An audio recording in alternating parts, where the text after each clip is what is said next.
지난 주중에 저희 교회 우편함을 보니까 책이 우편으로 왔더라고요. 그래서 어디에서 왔나 겉에를 보니까 저 전라도 광주의 어느 장로교회에서 목사님 두 분이 책을 쓰신 책을 저에게 보내셨습니다.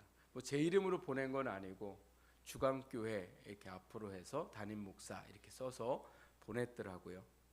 근데 책을 쓴 분들을 보니까 목사님 두 분이 쓰셨는데 아버지 목사님하고 아들 목사님이 책을 썼다고 그 책에 기록해 놓았더라고요. 책 제목은 제가 말씀드리진 않지만 책 겉표지에 보니까 이렇게 써 있어요. 성도들을 이단으로부터 100% 지켜주는 책. 엄청난 책이죠. 성도들을 이단으로부터 100% 지켜주는 책. 그래서 제가 책을 걷어 이제 보기 시작을 했는데, 야, 이 책 자체가 100% 이단인 거 있죠. 이 책이 100% 이단으로부터 지켜준다고 했는데 책 내용을 보니까 이 책이 100% 이단이에요. 예를 들면 하나님이 사람의 형상을 가졌다 이렇게 얘기해요. 하나님이 사람의 형상을 갖고 계신 게 아니라 사람이 하나님의 형상대로 하나님이 우리를 창조하셨다라는 거죠. 그러니까 이 형상대로 창조했다는 이 말씀을 가지고 이 아들과 아버지 목사님이 어떻게 해석을 했냐면, 하나님의 형상대로 사람을 창조했으니까 하나님은 사람이구나 이렇게 생각한 거예요. 그러니까 뭐에 문제가 생겼냐면 이 형상이라는 뜻이 뭔지를 모르고 그냥 그 글자 그대로만 받아들였기 때문에 그렇습니다. 하나님이 자기 형상대로 사람을 창조하셨다는 그 형상은 하나님이 머리털도 있으시고 그리고 눈도 2개 있고 코도 있고 입도 있고 귀도 있고 손과 다리가 다 있으시다는 표현이 아니더라는 거예요. 그러니까 육체적으로 사람이 하나님의 형상을 닮았다고 하는 게 아니라 그 형상은 하나님의 본성, 하나님이 가지고 계시는 성품, 이러한 부분들을 담게 하나님이 하셨다라는 말씀인 거예요. 또 삼위일체 하나님도 부정을 합니다. 그 시작을 어디서 얘기하냐면 하나님은 한 분이시라는 거. 그러니까 하나님은 한 분이시라는 말은 많은 세상의 신들 중에 참신은 한 분이시라는 거예요. 또 한 분이시라는 거는 숫자 2를 의미하는 게 아니라 하나님, 그러니까 성부 하나님, 성자 하나님, 성령 하나님이 한 뜻을 이루신다는 거죠. 그러니까 우리가 말씀을 듣는, 말씀을 보는 하나님은 몇 분 하나님이세요? 3분 하나님이세요. 성부 하나님, 성자 하나님, 성령 하나님. 근데 이분은 한 분이라는 이 단어만 가지고 숫자 2를 생각하면서 뭐라고 얘기를 했냐면, 이 땅을 창조하시면서 아브라함을 찾아가시고 아브라함에게 복을 주셨다고 얘기하시는 그 하나님, 성부 하나님이 하늘에서 얘기하시다가 예수님 시대가 됐을 때는 하늘에 계셨다가 잠깐 이 땅으로 내려오시는 거죠. 그리고 하나님이 또 십자가에 돌아가셨다가 죽으셨다가 그리고 부활하신 분도 그 하늘에 계셨던 하나님이 잠시 하늘을 비워두시고 이 땅에서 활동하고 계신 거예요. 그리고 이제 부활하시고 다시 하나님이 올라가셨잖아요. 예수님이 올라가셨잖아요. 그래서 이제 제자리를 찾으셨는데 그 다음에 이제 문제는 뭐냐면 예수님이 올라가신 다음에 누구를 보내신다고 약속하셨어요? 그래서 저희가 지금 성령 하나님이 우리와 함께 하심을 우리가 믿잖아요. 그래서 다시 내려오신 거라는 거예요. 이분 얘기로 표현하자면. 그러니까 지금 하늘 비우고 계시고 다 여러분 안에 계시더라는 거예요. 근데 이게 얼마나 많은 오류를 가지고 있냐면 예수님이 세례를 받으실 때에 누가 임하셨어요? 예, 성령님이. 그 생각해 보세요. 하늘에 계신 하나님이 지금 이 땅에 오셔서 예수님 역할을 하고 계시는데 그러면 내려주신 성령은 도대체 어디서 역할을 하시는 거냐고요. 그런데 또 성령님만 오신 게 아니라 하늘의 문이 열리고 뭐라고 말씀하셨어요? 하나님이 예수님을 향하여 이는 내 사랑하는 아들이요 이렇게 말씀하시죠. 성경을 읽으세요. 이게 복음서에 나오는 말씀인데 하여튼 내 사랑하는 아들이요 이렇게 얘기하신 거예요. 그러면 하나님이 얼마나 바쁘세요. 예수님 역할도 하면서 세례를 받으시니까 또 하늘에 올라가셔서 음성을 내려주시고 성령님으로 또 변하셔서 예수님한테 임하시고 이게 너무 말이 안 되는 거죠. 근데 왜 이런 일이 있을까요? 성경을 자기 마음대로 해석하기 때문에 그래요. 그래서 100% 이단입니다. 100% 이단. 근데 이 이단이 교회의 역사에 계속해서 교회 가운데에 역사하면서 교회를 힘들게 하고 성도들의 신앙을 흔드는 이단들이 너무도 많았더라는 거죠. 근데 여러분 놀라운 사실은 뭐냐면 이 이단들이 그럼 지금까지 계속해서 남아있냐? 그렇지 않더라는 거예요. 그럼 왜 이단이 있다가 없어질까요? 이유는 간단합니다. 진리가 아니기 때문에 그래요. 거짓이 드러나기 때문에 그렇습니다. 그럼 문제는 뭐냐? 거짓이 드러난 이단이 사라져버리고 나면 이단들이 예전의 내용을 가지고 또 다른 이름으로 우리에게 다가오더라는 거예요. 그래서 지금도 이단이 보면 이단의 내용이 옛날부터 그들이 주장했던 내용들을 그대로 가지고 이름만 바꿔가지고 다른 사람들이 또다시 교회를 위협하고 성도들을 어지럽게 하는 일들이 일어나고 있더라는 겁니다. 생각해보면 왜 하나님께서 이런 이단들을 계속 그냥 두실까? 이런 생각이 들 때가 있죠. 도대체 하나님이 뭐 하시는 걸까? 그런데 이단만이 아니라 교회 안에도 보면 참된 성도와 참되지 못한 성도들이 함께 섞여서 교회 안에서 살아가고 있는 것을 보게 돼요. 주일이면 똑같이 성경을 들고 하나님 앞에 예배를 드리러 나오는데 불구하고 어떤 사람들은 참된 성도의 모습으로 살아가지만 어떤 성도들은 오히려 참되지 못하고 사람들을 시험에 빠지게 하는 일들이 있더라는 거예요. 그런데도 불구하고 이상하게 교회 안에서 함께 신앙생활을 하도록 하나님이 가만히 두시더라는 거죠. 교회만이 아닙니다. 우리가 살아가는 세상도 바라보면 직장에서 열심히 일을 하는 분이 있는가 하면 반대로 직장에서 일하지 않고 어떻게든지 일 안 하려고 하고 요리조리 피하면서 같이 일하는 사람들을 힘들게 하는 사람들도 있습니다. 제가 아는 청년이 직장에서 상사가 힘들게 해가지고는 견디다 못해서 직장을 바꿨거든요. 그럼 다른 직장으로 가면 이제 그런 상사가 없겠거니 생각했는데 웬일입니까? 더 심각한 상사가 계속해서 괴롭게 해가지고 그 일을 다니는데 너무 힘들어해서 또다시 이제 직장을 바꾸는 일들이 일어난 것을 말한 적이 있습니다. 목사님들도 이런 일들을 자주 경험하게 되는데 담임 목사가 되어서 부임을 했는데 장로님하고 권사님하고 안수 집사님들이 너무 힘들게 하는 거예요.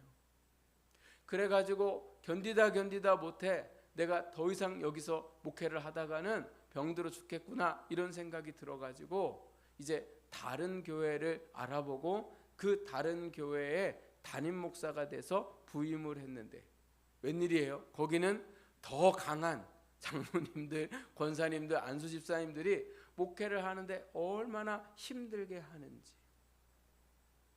왜 하나님은 이런 사람들과 우리가 함께 살아가도록 그냥 내버려 두실까? 하나님이 좀 저 사람을 데려가시든지 아니면 나를 좀 다른 데다가 옮겨 놓으시든지 이런 고민을 하면서 우리가 직장에서 학교에서 우리가 살아가는 삶의 자리에서 얼마나 많은 고민을 하고 하나님 앞에 기도하고 살아가는지 모릅니다. 그런데 저희처럼 이런 고민하는 사람들이 2000년 전에도 있었더라는 거예요. 예수님 시대에 많은 사람들이 예수님을 따라다녔습니다. 예수님의 말씀을 들을 때에는 말씀을 잘 듣는 것 같아요. 믿음이 있는 것 같아요. 그런데 막상 그들의 행동을 보면 예수님을 따라다니면서 말씀을 들을 때에는 조용히 있다가 말씀이 끝나고 나면 어쩌면 그렇게 원망과 불평을 쏟아내면서 예수님을 따라다니면서 같이 따라다니는 사람들, 힘들게 하는 사람들이 있었더라는 거죠. 또 예수님이 복음을 전하시는데도 불구하고 바리새인들과 서기관들이 계속해서 예수님을 공격하고 예수님을 힘들게 하고 예수님을 믿는 사람들을 위협하는 사람들이 있었을 때에 예수님의 능력이면 충분히 저들을 다 제거하고 편하게 말씀을 전하실 수 있을 텐데 도대체 왜 저들을 그냥 두실까? 이게 이 사람들의 고민이었습니다. 예수님이 이들의 고민을 아시고는 오늘 가라지 비유를 통해서 이 사람들에게 지금 말씀하고 계시는 거죠. 그리고 이 말씀은 오늘 우리가 더불어 살아가는 그 삶 가운데에 참 없었으면 좋겠다. 나를 힘들게 하는 사람이 정말 내 눈앞에서 좀 사라져 버리면 좋겠다. 왜 이런 사람들이 계속해서 나 가는 곳에 있을까 고민하는 사람들에게 오늘 우리에게 이 말씀을 주시고 계시더라는 거죠. 어떻게 그런 고민 속에 지금 살고 계십니까? 이 사람만 없었으면 좋겠다. 먼저 이 말씀을 드릴 때에 이 가라지에 대해서 말씀을 드리려고 해요. 저희가 읽은 성경에 보면 가라지라고 표현을 했는데 다른 성경 말씀에 보면 독보리라고 말씀하고 있어요. 보리인데 독성이 있는 보리예요. 그런데 이 보리가 밀과 보리와 비슷하게 생겼어요. 제가 사진을 준비했는데 한번 보실래요? 자, 여러분 이게 세 개가 나오죠. 어떤 게 보리인지, 어떤 게 밀인지, 어떤 게 독보리인지 여러분 혹시 구분하실 수 있겠습니까? 네. 저희 또래 이게 밑에 분들은 농사를 안 지신 분들을 보면 뭐가 보리인지도 잘 몰라요. 저는 뭐가 보리인지도 몰라요. 어떻게 보리가 어떻게 생겼는지 벼는 아는데 보리를 잘 모르겠어요. 근데 여기에 보면 순서대로 가운데에 있는 게 가라지예요. 그리고 맨 처음에 있는 게 밀, 그 다음에 세 번째 있는 게 보리. 이게 구분하기가 너무 어렵죠. 다 똑같이 생긴 것 같지 않습니까? 근데 이 가라지가 뿌려지고 나면 밀과 보리가 자랄 때에 저렇게 비슷하니까 사람들이 저것을 구별할 수가 없더라는 겁니다. 농부가 밀과 보리의 씨를 뿌렸을 때에 그 다음에 가라지가 있게 된 것을 볼 때에 그 모든 것을 뽑아낼 수 있었지만 아무리 내가 관리를 하려고 해도 이상하게 밀과 보리 사이에 가라지가 있는 것을 보게 됩니다. 근데 저희는 농사를 안 짓잖아요. 근데 이 로마 시대에, 이 유대인들 시대에 누가 가라지를 갖다가 뿌리냐면 누군가에게 해코지하고 싶은 사람들이 진짜 이 독보리의 씨를 농부가 씨를 뿌리고 난 다음에 사람들 몰래 와가지고 뿌린다는 거예요. 그럼 뿌리면 어떻게 될까요? 밭이 망가지기 시작하죠. 밀과 보리가 먹어야 할 영양분을 독보리가 같이 먹고 시간이 지나고 나면 이 독보리가 뿌리를 넓게 뽑아가지고 나중에 뽑아내고 싶어도 뽑아낼 수가 없더라는 겁니다. 예수님이 이 가라지 말씀을 하시면서 저희가 읽었던 24절 말씀에 보면 이 말씀을 시작하기 전에 뭐라고 말씀하고 있냐면 예수께서 그들 앞에 또 비유를 들어 이르시되 천국은 좋은 씨를 제 밭에 뿌린 사람 같다 이렇게 말씀하세요. 근데 이 말씀의 해석을 36절에 이렇게 말씀하세요. 좋은 씨를 뿌리는 사람은 인자다. 즉 예수님이라 이렇게 말씀하셨고, 그리고 밭에 뿌렸다라고 말씀하고 있는 것은 천국을 의미하고 곧 이 세상과 교회를 의미하더라는 거예요. 그리고 좋은 씨를 뿌린 것은 천국의 아들들, 즉 예수 믿는 사람들을 말씀하신 거죠. 이 말씀을 종합해 보면 예수님을 모르던 사람들이 예수님의 그 말씀과 그 은혜를 통해서 이 땅에 하나님의 나라의 밭에 심기어진 성도, 즉 예수 믿는 사람들이 이 땅을 살아갈 수 있는 밭을 하나님이 준비하셨더라는 거예요. 근데 이 하나님이 성도들이 믿음으로 살아갈 수 있도록 믿도록 만들어 놓으신 이 세상에 25절 말씀에 보니까 사람들이 잘 때에 그 원수가 와서 곡식 가운데 가라지를 덧뿌리고 갔다, 이렇게 말씀하고 있어요. 언제요? 예, 사람들이 잘 때. 이 사람들이 잘 때라는 의미는 사람들이 생각지 못하게, 이 원수는 누굽니까? 마귀가 가라지를 뿌렸더라는 거예요. 왜요? 성도들이 믿음으로 살지 못하도록, 믿음의 삶을 방해하도록, 알곡된 신자가 되지 못하도록 마귀가 우리도 모르는 사이에 우리가 아무리 조심해야지라고 생각했어도 마귀가 와서 가라지를 뿌려서 믿음의 삶을 살지 못하게 하더라는 겁니다. 밭에 가라지가 있는 것은 전혀 도움이 안 됩니다.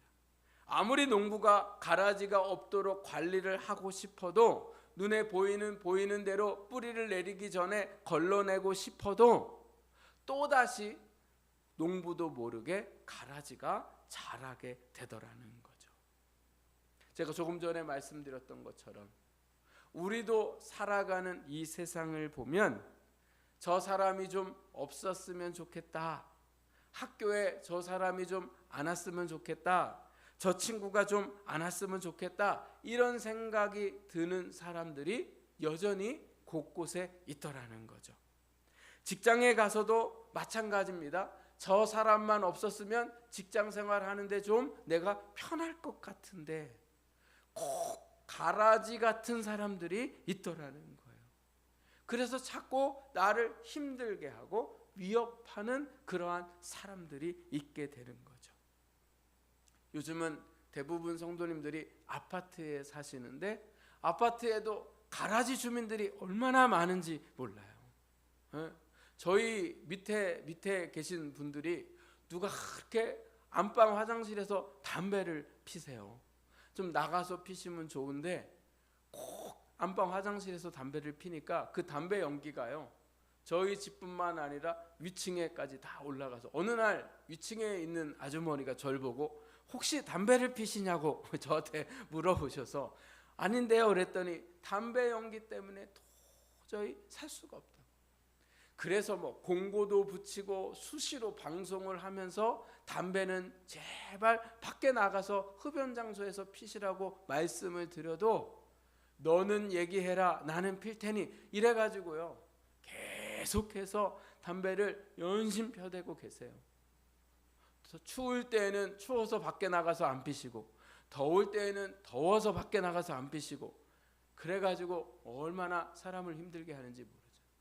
아우, 밑에 집 아저씨만 없으면 좋겠다 이런 생각을 하고, 또 윗집에서는 쿵쿵거리니까 윗집 사람만 없으면 다 좋은데, 이런 가라지 주민들이 우리 주변에 너무나 많은 것을 보게 되더라는 거죠.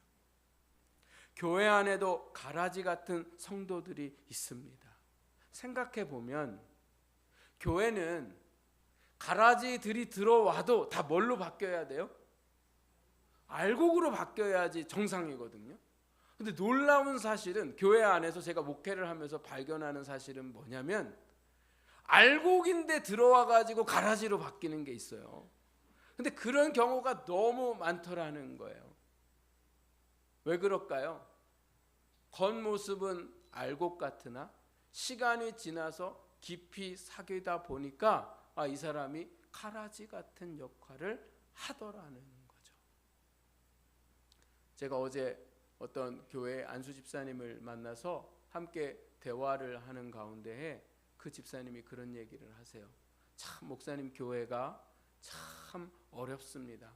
시험 드는 일들이 너무 많습니다. 이런 이야기를 하시면서 그 교회 장로님과 권사님이 얼마나 열정적으로 교회를 섬기고 헌신을 하는데 주변에서 그분들을 욕하는 사람들이 있어가지고 그 권사님이 너무 스트레스를 받아가지고 병원을 다니시면서 지금 정신적인 치료를 받으셔야 할 단계에 이르셨더라는 거예요. 그러니까 너무나 힘들게 사람을 말로 괴롭게 하는 일들이 교회 안에도 일어나게 되더라는 거죠.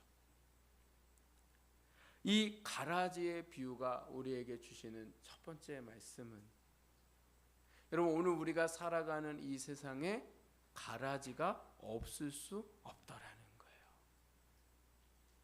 없었으면 좋겠지만 가라지는 항상 있음을 여러분 인정하고 살아가야 된다. 저 사람만 없었으면 좋겠다 이렇게 계속 생각하다가 보면 결국은 우리가 거기서 견디지 못하고 버티지 못하고 뭐 하게 돼요? 떠나가게 되더라는 거예요. 근데 떠나가서 가라지가 없어지면 좋겠지만 내가 다른 곳으로 가도 여전히 그곳에 뭐가 있어요? 가라지가 있더라는 거예요.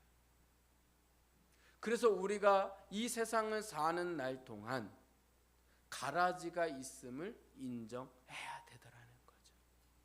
그래서 말씀에 보면 종들이 가라지를 발견해요.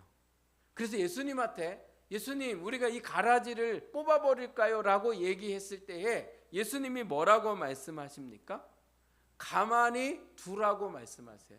제가 아까 말씀드렸던 것처럼 가라지를 발견할 때는 언제냐면 이미 다 자라 있어서 추수할 때에 가라지가 보이더라는 거죠. 근데 그 추수 전에 가라지를 뽑아버리려고 하면 가라지가 뿌리를 너무 많이 내려서 밀과 보리를 뽑을 때에 같이 따라오게 만들더라고요. 그러니까 곡식도 상하게 만드니까 예수님이 가만히 내버려 두라고 말씀하고 계세요. 언제까지 가만히 둡니까 예수님? 저걸 뽑아버려야죠. 우리는 이렇게 생각할 수 있지만 뽑는 건 누가 뽑으시는 거예요? 네, 예수님이 뽑으실 거예요. 예수님이 왜 그냥 두라고 하실까? 그 가라지는 우리이기도 하기 때문에 그래요. 우리는 다른 사람들 때문에 못 살겠다고 얘기하잖아요. 다른 가라지들 때문에 저 가라지만 없으면 못 살겠다, 없으면 살겠다라고 생각하지만 오늘 내 자신이 누군가에게 뭐가 돼요? 가라지의 역할을 한다는 거예요. 아닐 것 같으시죠? 에이 설마 내가 우리 교회 가라지일까? 나도 모르게 말했던 그 한마디가 누군가에게 상처가 되고 누군가에게 아픔이 되는 그 순간이 바로 가라지의 역할을 하게 되더라는 거죠. 그럼 왜 우리는 가라지의 역할을 하게 될까? 그 이유는 우리 안에 마귀가 계속해서 가라지를 뿌리기 때문에 그렇더라는 거예요. 우리가 가라지의 역할을 할 수밖에 없는 이유는 여전히 우리가 예수님을 믿음에도 불구하고 우리 마음밭에 성령이 오셨지만 여전히 우리의 죄의 잔재들이 우리 안에 남아 있어서, 그래서 사도 바울이 날마다 내가 죽는다고 이야기하면서 내 속에 두 가지의 마음이 싸우고 있다고 얘기해요. 한 가지의 마음은 영의 마음이며 한 가지의 마음은 육의 생각들이 내 안에 계속해서 갈등을 하고 있더라는 거예요. 그런데 사도 바울이 뭐라고 얘기합니까? 내 생각은 영의 삶을 살아가고 싶지만 계속해서 우리의 현실은 육신을 향하여 살아가게 하더라는 거예요. 누가요? 마귀가 우리 안에 가라지를 뿌려 놓더라는 거예요. 무슨 가라지를 뿌려 놓습니까? 의심의 가라지를 뿌려 놔요. 말씀을 들을 때에는 그런가 보다라고 생각하는데 막상 우리의 현실에 나아가서는 그 말씀을 의심하게 돼요. 정말 이럴 수 있을까? 정말 이렇게 살면 될까? 이런 의심을 우리 안에 뿌려놓을 때에 우리가 말씀을 온전히 믿지 못하고 의심하게 되더라는 거죠. 또 마귀는 우리에게 세상의 걱정 근심의 가라지를 뿌려 놓더라는 거예요. 내가 정말 믿음으로 살아봐야지 라고 생각했는데 막상 믿음을 가지고 세상에 나아가서 살아가려고 하니까 믿음으로 살다가는 부유하게 삶도 살지 못하고 편한 삶도 살지 못하고 이런 마음들이 계속해서 들게 되는 거죠.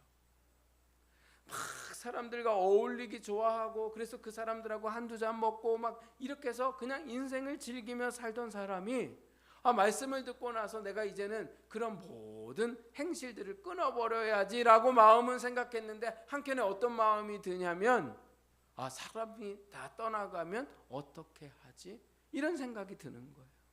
내 인생이 무의미해지면 어떻게 할까? 사람들의 관계가 끊어지면 어떻게 할까? 걱정 근심의 가라지를 계속해서 뿌려 들이드는 거죠. 이러한 가라지들이 우리의 인생 속에 계속해서 뿌려졌을 때에 우리가 이 땅에서 어떤 역할을 해요? 가라지의 역할을 하게 되더라는 겁니다. 부모가 자녀에게 가라지 역할을 하고 자녀가 부모에게 가라지 역할을 하고 부부가 부부 안에 서로 배우자에게 가라지의 역할을 할 때가 우리에게 있더라는 거죠. 그런데 예수님은 이 가라지를 뭐 하지 말라고요? 뽑지 말라고 말씀하세요. 뽑지 말라고 하신 그 의미는 어떤 의미가 있을까요? 가라지를 뽑다가 알곡을 뽑게 되는데 그 알곡을 뽑게 된다는 그 말의 결국을 돌아보면 우리가 그 가라지와 함께 견디고 이기고 살아가야 되더라는 거죠. 언제까지요? 추수하실 때까지. 추수하실 때까지 내가 가라지라고 생각이 되면 내 안에 가라지들을 다 예수 이름으로 제거하고 승리케 하고자 하는 그 삶을 살아야 하며 내가 아닌 다른 사람이 내 삶의 가라지의 역할을 하고 있다면 그를 위해서 우리가 기다리고 그를 위해서 기도해주고 그렇게 그 가라지를 위해서 우리가 기도해 줘야 하더라는 거예요. 요즘에 교회 안에 너무 많은 분란들이 많습니다. 그 이유는 뭐냐?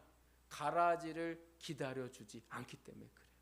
자꾸 뽑아버리려고 하죠. 가정에 부모와 자녀의 갈등이 생기는 이유는 뭐냐? 부모가 자꾸 자녀들의 그 가라지를 뭐 하려고 해요?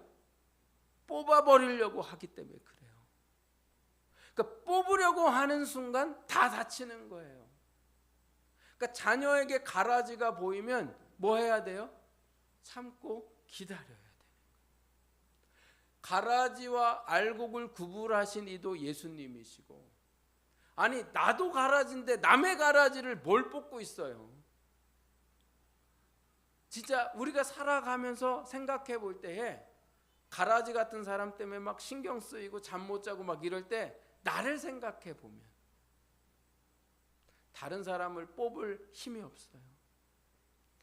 나도 가라지가 무슨 다른 가라지를 뽑겠다고. 아니 나도 내 버릇 못 고치는 주제가 어떻게 다른 사람의 버릇을 고치겠다고. 그래서 그 사람한테 말하고 그 사람의 행동을 자꾸 고치려고 하는 순간 결국은 가라지는 안 뽑아지고 뭐만 다쳐요? 알곡만 다치더라는 거죠. 그래서 우리 안에 가라지가 보일 때에 기다리셔야지 돼요. 기도하셔야 돼요. 주님이 일하실 때까지. 주님이 일하실 때까지 기다리지 않고 교회가 교회 안에 싸움이 나서 갈등이 나가지고 나중에 세상 법정까지 가지고 나아가서 교회가 엄청난 어려움을 겪게 되더라는 거죠. 어떻게 자기는 알곡이고 다른 사람은 다 가라지로 보입니까? 오늘 우리의 삶이 하나님 안에서 가라지가 보일 때에 기도하고 참고 기다려 줄 수 있는 우리의 삶이 되어야 되는 거죠. 또한 오늘 이 가라지 비유의 밭은 하나님의 나라라고 말씀하셨습니다. 세상의 밭은 가라지가 뿌려지고 가라지가 자라면 그 가라지는 그냥 가라지로 끝나지만, 하나님의 밭은 희한하게 가라지가 뿌려졌는데 나중에 세상에 알곡이 되는 변화의 역사가 있기 때문에 주님이 알곡을, 가라지를 뽑아내지 말라고 말씀하시더라는 거예요. 지금은 우리 눈에 볼 때에 가라지 같습니다. 그러나 시간이 지나고 나면 주님이 그 가라지를 알곡으로 바뀌시는 역사가 있더라는 거예요. 그 증인들이 바로 누구냐면 저와 여러분이에요. 여러분은 알곡이셨습니까? 가라지죠. 가라지인 그대로 주님의 은혜 가운데 이 교회의 밭에 뿌려지고, 시간이 지나고 지나면서 우리가 나도 모르게 알곡으로 변화되었더라는 거죠. 진노의 자녀였던 가라지의 인생이 예수 그리스도를 만나서 하나님의 자녀가 되었습니다. 그래서 예수님은 우리를 기다리고 계시더라는 거예요. 분명히 예수님이 말씀하십니다. 그냥 그대로 계속 되어지는 게 아니라 어느 때에? 추수 때에, 마지막 때에 주님이 알곡과 가라지를 구분해서, 가라지를 먼저 구분해서 불에 태우시고 알곡은 그 하나님의 나라에 저장하시겠다고 말씀하십니다.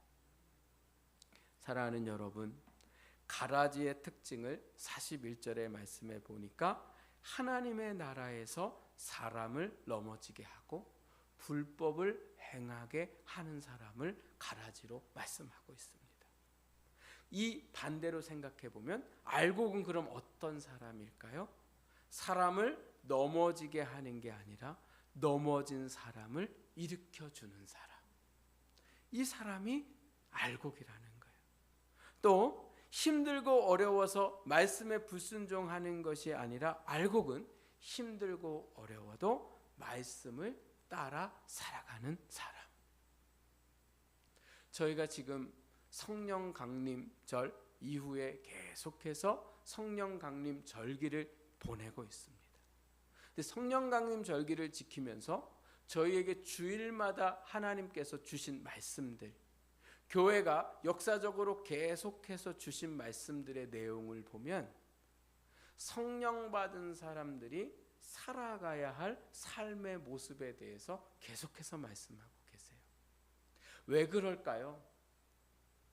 왜 성령 강림 절기에 있는 교회가 차라리 은사 중심으로 살아가야 한다고 그러고, 방언받기를 힘쓰고, 그리고 예언받기를 힘쓰고, 그리고 모여 앉아서 날마다 신비적인 일들이 일어나고 기적적인 일들을 위해서 말씀을 전하고 그것을 위해 기도하고 이렇게 살아가는 게 아니라 성령의 사람의 성품에 대해서 계속해서 말씀하신 이유는, 성령의 역사는 어떠한 기적과 어떠한 신비한 일들에 몰두하는 게 아니라 성령의 역사는 성품의 변화이기 때문에 그렇습니다. 방언을 막 말합니다. 예언도 얘기합니다. 신비한 일들도 말합니다. 그런데 그 입이 너무나 거친 사람들을 제가 너무 많이 봤어요. 사람들을 속이는 사람들을 너무 많이 봤어요. 사람의 성품과 상관없이 은사는 주어지게 되죠. 은사가 우리 안에 제일 중요한 건 성품이 바뀌어야 되더라는 거죠. 가라지 같은 우리의 입이 알곡과 같은 신자 되어서 할 말도 참고 쓰러진 사람을 세우고 이렇게 살아가고 격려하는 삶을 살아가며, 아무리 세상 것 좋은 것 있어도 내가 하나님의 말씀을 지키고 살아가고자 할 때에 기꺼이 그 모든 것을 내려놓고 포기할 수 있는 그러한 알곡들이 되시기를 주님의 이름으로 축복합니다. 가라지가 변하여 알곡되는 역사가, 또 주님이 추수할 그날까지 알곡된 신자로 살아가는 저와 여러분의 삶이 되기를 주님의 이름으로 축복합니다. 우리